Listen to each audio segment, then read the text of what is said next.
এবং সেখানে নির্বাচন কমিশনের বক্তব্যে খানিকটা আমরা জানতেও পেরেছি। আপনি আপনার জায়গা থেকে পুরোটা আমাদেরকে জানাবেন। আসলে এই সংবাদ সম্মেলনে প্রক্সি ভোটটা একটা বড় অংশ জুড়ে ছিল, এর বাইরে আর কোন কোন বিষয়গুলো গুরুত্ব পেয়েছে এবং সিস্টেম ডেভেলপমেন্টের কথা বলা হচ্ছে, সেটা আসলে কবে নাগাদ হতে পারে, কোনো ধারণা পাওয়া গেল কিনা ফারজানা?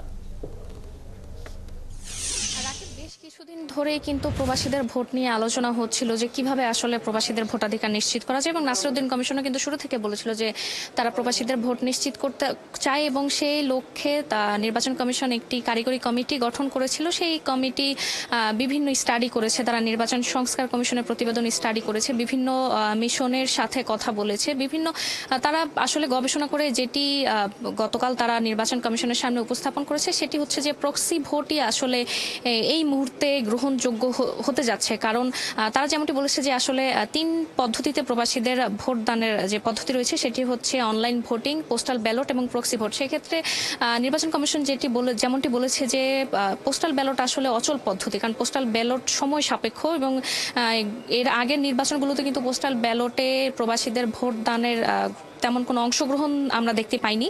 এবং তারা যেমনটি বলেছে সেই কারিগরি টিম গতকাল নির্বাচন কমিশনের সামনে প্রেজেন্টেশন উপস্থাপন করেছে যে প্রক্সি ভোটই আসলে গ্রহণযোগ্য, কারণ প্রক্সি ভোটের মাধ্যমে আসলে রিয়েল টাইমে অর্থাৎ কম সময়ে প্রবাসীরা ভোট দিতে পারবেন। এবং এই বিষয়ে আসলে গতকাল নির্বাচন কমিশনে একটি নীতিগত সিদ্ধান্ত হয়েছে। তবে নির্বাচন কমিশনার ইসি সানাউল্লাহ যেমনটি বলেছেন যে তারা রাজনৈতিক দলের সঙ্গে বিভিন্ন স্টেক হোল্ডারদের সঙ্গে কথা বলে তারপর আসলে আইন পরিবর্তন করবেন। এবং তারা যেমনটি বলছেন যে সামনে নির্বাচনে প্রবাসীদের প্রত্যাশা পূরণে প্রক্সি ভোটই আসলে প্রবাসীদের সেই ভোটিং সিস্টেমে যেতে হবে নির্বাচন কমিশনকে।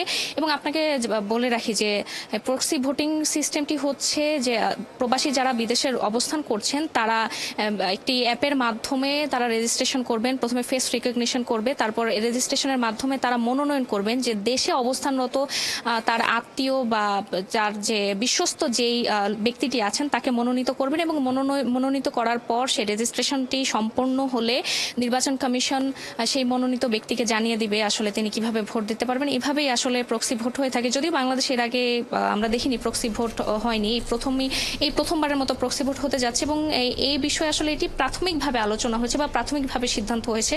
নির্বাচন কমিশন আমাদেরকে যেমনটি জানিয়েছে যে সামনে এই বিষয়ে ওয়ার্কশপ হবে, আগামী সপ্তাহে ওয়ার্কশপ হওয়ার কথা রয়েছে। সেই ওয়ার্কশপ হওয়ার পর তারপর বিভিন্ন অংশীজনদের সাথে কথা বলে এবং তার মানে এখানে অনেকগুলো ধাপ এখনো বাকি রয়েছে এটা বাস্তবায়ন করার ক্ষেত্রে, কিন্তু ধারণা সম্বন্ধে একটা পরিষ্কার বিষয়গুলো তারা তুলে ধরেছেন।